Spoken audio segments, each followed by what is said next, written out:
देवे। आओ बाबू का नाम हो? सानिया। एगो तो हमारे के जेल भेज रहे तू थानो तक पहुंचेबू का? हमरा लगवा रहा हमरो ठीक लगे तोरो ठीक लगे देहू खुश हम पूरा दुनिया खुश। कहाँ घर है? दिल्ली के वही के हम लिट्टी बेचत है। पहले भेटा जाती तो तरह के लिट्टी सेक के खिया दे रहती। पहले ना भेटा जाती तो दू गो जरल लिट्टी तो करिया खियाइए देती। में खा जाती दू गो लिट्टी हमार जो सेकल जाते बने रोआ टाइप पे। बहुत अच्छा सही है, भगवान ने तुम्हें फुर्सत से बनाया है। खुश मत होकर फालतू का फुर्सत में होला।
उस गाने को लिखा है, लेकिन आज मन कर रहा है कि जिस क्षेत्र में मैं हूँ उस क्षेत्र में बहुत सारे राइटर भी हैं और बहुत सारे कंपोजर भी हैं। तो आज मैं जितना गाना गाऊंगा कोशिश करूंगा कि आप ही लोगों के इर्द गिर्द घूमता रहे। कि मान करे छोड़ दी अच्छे में कितना लोग पढ़ाई कर लेता है, हाथ उठाओ तो देखिए पूरा इंडिया के भविष्य यही जीवा। ऐसे कहने की मन करे छोड़ दी कल पढ़ाई तो बाद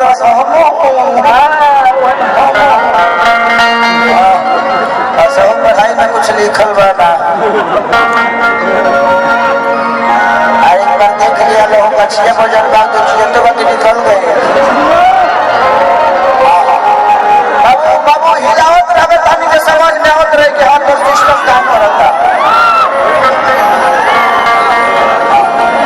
बाबू कब रह के हिलावत रही हो हिलाई हो लेकिन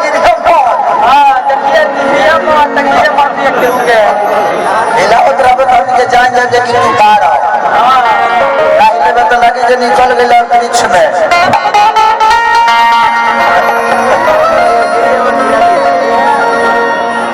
में बड़ भैया पर खिसी आई रहे बड़ा बोली रे हो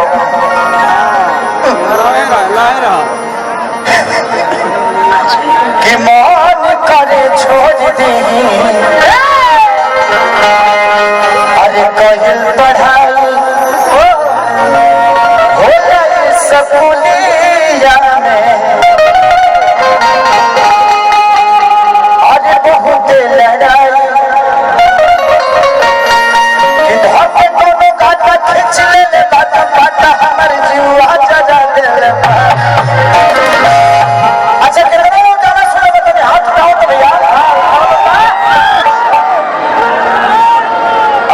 देवी की न उठते।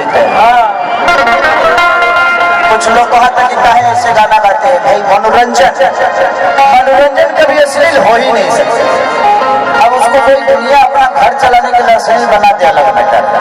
मनोरंजन अश्लील नहीं होता, जिसमें मजा आने लगे वो अश्लील कैसे हो सकता है? आज धरती का दस्तूर है, कितना मजा वाला सामान में वो अश्लील होला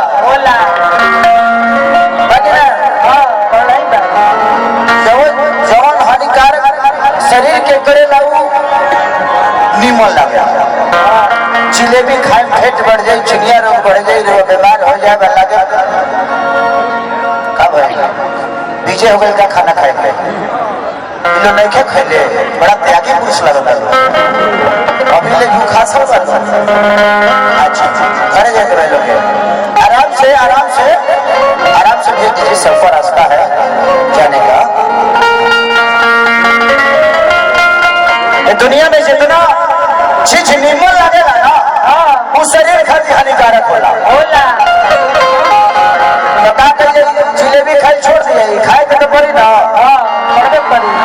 जिलेबी मीठा होला, सुगर होला, उससे फैट बढ़ेला, लेकिन मौत तो पड़ेला तो खाए के हो। अब कोनो मेला में जाए तो जिलेबी से जीवन बराड कोनो मिठाई है नहीं तो वो जी आदमी ले आवेला तो जिलेबी ले आवेला। तो जिंदगी का हर वो जो अपने शरीर को सुख देता है, अपने जीव को अच्छा लगता है, वो बुरा है। तो कितना खाइया देंगे कभी कभी तो खाई के ना पड़ी। मन के मार के पहिया ले आज ना तो काल तक कुछ ना कुछ गलती कर रहे हैं। सौदे पर ना हो सनिया जिलेबी ना खा तो मिठाई ये लड़की लगता मिठाई खाती रही। हमने यहाँ जब होला लंका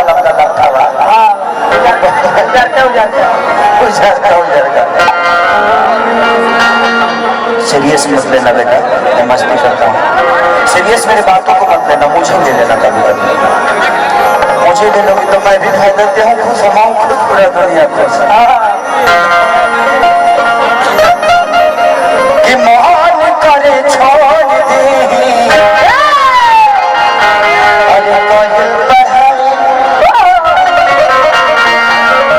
आपका नाम क्या है?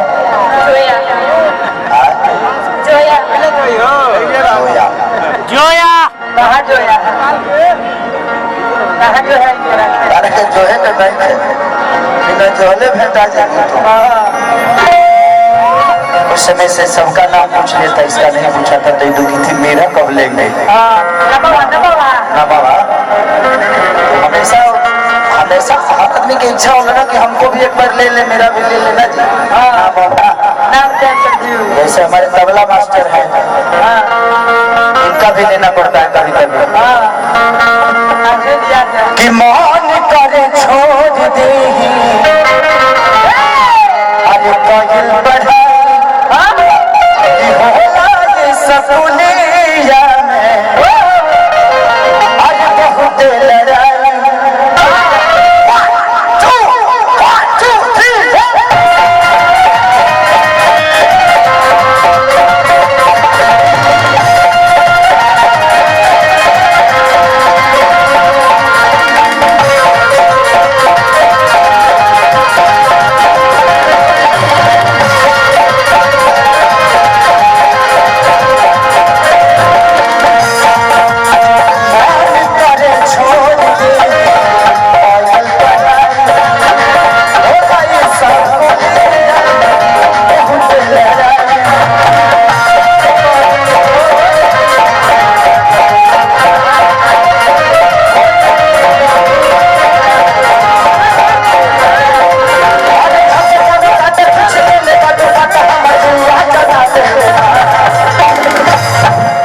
तोरा